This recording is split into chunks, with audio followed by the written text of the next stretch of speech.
Secondo la versione ufficiale, in America c'è stata una lunga guerra che ha visto gli immigrati europei schierati contro i nativi per la conquista del territorio a ovest della costa orientale degli attuali Stati Uniti. Si dice che il conflitto abbia interessato quasi tutto il territorio del Nuovo Mondo, nel periodo che va dal 1775, e secondo alcuni anche prima, fino alla fine dell'Ottocento, e secondo alcuni anche dopo. Questo lungo periodo va sotto il nome di guerre indiane. Si racconta di episodi cruenti e di massacri e molte battaglie sono state celebrate in decine di film western, come quella del generale Custer a Little Big Horn nel Montana nel 1876. Battaglie che si svolgevano nelle praterie selvagge e desolate, fra spettacolari paesaggi naturali o lungo fiumi ancora incontaminati. Ma sarà stato davvero così? Osservando le foto scattate più di 100 anni fa degli edifici presenti nei vari stati, che furono il teatro di quegli scontri e quindi non ancora conquistati, notiamo che ci sono molte cattedrali, campidogli, chiese e palazzi con imponenti colonne, se non veri e propri templi. Quegli edifici furono costruiti prima, durante o dopo le guerre indiane? Naturalmente la risposta ufficiale è dopo. Quindi nel giro di pochi decenni, terminata la conquista del territorio, sono sorti dappertutto centinaia di opere monumentali di cui vengono specificate le date di costruzione e gli architetti. La cosa sorprendente è che tali edifici sono simili, se non uguali, agli edifici europei, i quali hanno avuto, si dice, tempi di costruzione molto più lunghi e date di costruzione risalenti a secoli prima. Fra i supposti nuovi edifici americani spicca il Campidoglio del Texas, uno dei 7 edifici più grandi del mondo. È possibile questo?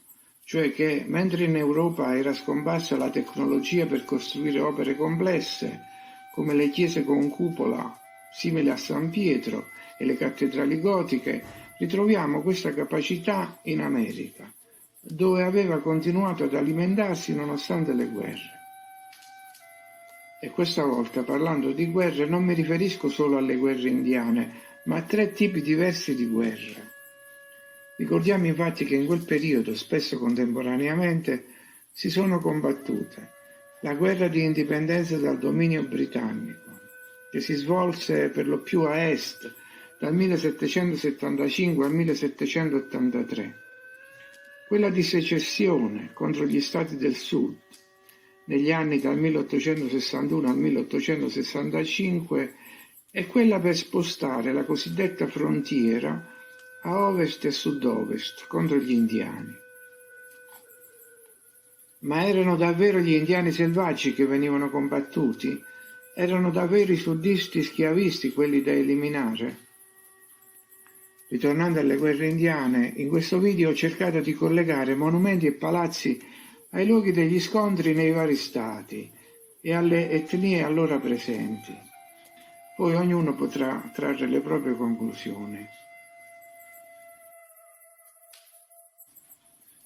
Molte battaglie ebbero luogo nello stato di New York, dove si svolse la spedizione Sullivan del 1779 contro gli Irochesi, che si concluse con lo scontro di Newtown, una svolta nella guerra cominciata nel 1720, detta delle 6 nazioni, o guerre dei castori, che vide le tribù Oneida e Tuscarola dalla parte degli americani e altre 4 tribù o nazioni, come si preferisce dire, dalla parte degli inglesi.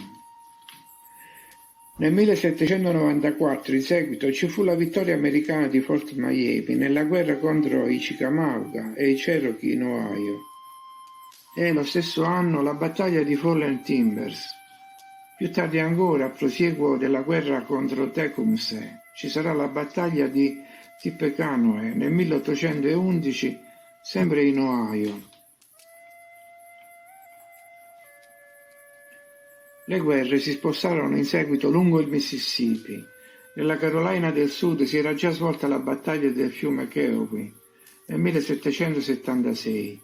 Altre battaglie si svolsero lungo i fiumi, come a Chattanooga, in Tennessee, presso il fiume Watauga-Holston, ma molti furono gli stati coinvolti negli scontri, come la Virginia, il Kentucky, la Georgia.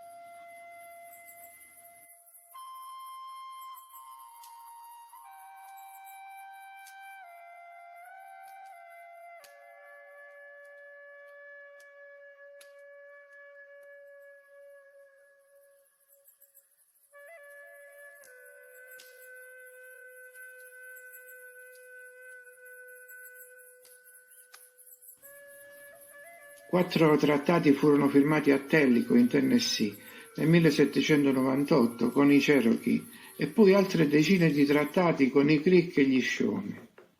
Il 30 agosto del 1813 ci fu il massacro di Fort Mims a Mobile, in Alabama, e l'anno successivo la battaglia di Horseshoe Bend, sempre in Alabama.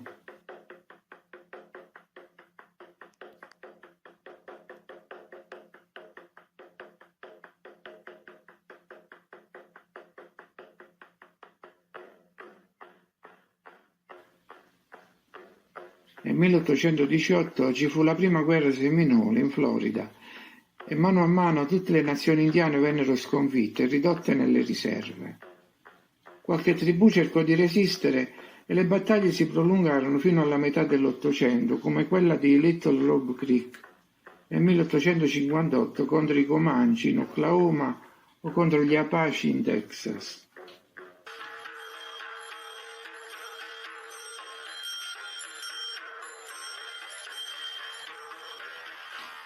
Non mancano figure leggendarie come Cavallo Pazzo, che operò a ovest del Mississippi. Un episodio molto triste fu l'impiccagione di 38 indiani Sioux in Minnesota nel 1862. Per gli indiani quindi cominciò l'inarrestabile declino. Il nuovo mondo poteva ora essere colonizzato in ogni suo angolo. Ma le cose non andarono così lisce perché nel frattempo, fra una battaglia e l'altra, erano cominciate a bruciare le città. Quindi abbiamo anche il paradosso che nel nuovo mondo bruciavano gli edifici appena costruiti e altri complessi limitabili andavano in fumo dopo le fiere.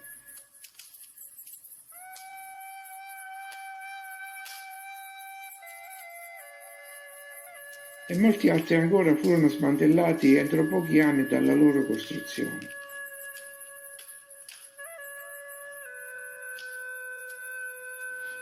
Ma questi edifici limitabili avevano anche altri nemici, i terremoti, come quelli di San Francisco del 1906, che provocò un immenso rogo che bruciò una quantità indefinita di edifici, quegli edifici che in altre occasioni abbiamo definito tartariani. A guardare le immagini di San Francisco dell'epoca ci si chiede come sia stato possibile che si sviluppasse un incendio di tali proporzioni. In fin dei conti non sempre i terremoti portano a incendi così diffusi, soprattutto se i palazzi sono costruiti in pietra e mattone. Qualcuno a questo punto potrebbe chiedersi cosa c'entra Messina.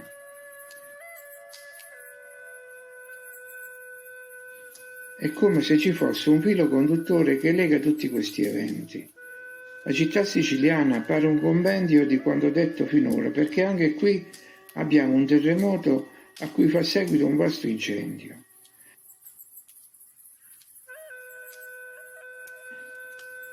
Anche qui sembra che siano bruciate chiese e palazzi simili a quelli delle città americane, costruiti in precedenza con tecniche indubbiamente sofisticate.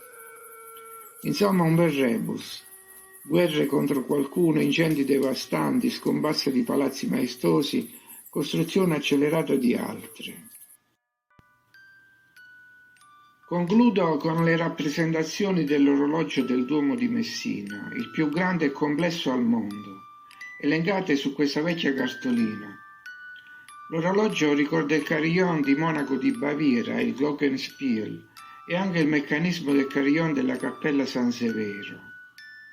Sulla cartolina è scritto, come in una specie di filastrocca sulla vita: alle ore 12 di ogni giorno ruggisce il leone, canta il gallo, arriva l'angelo, la Madonna benedice, appare Gesù, vola la colomba, sorge la chiesa, gira la luna, passano i giorni, arriva la morte con la falce.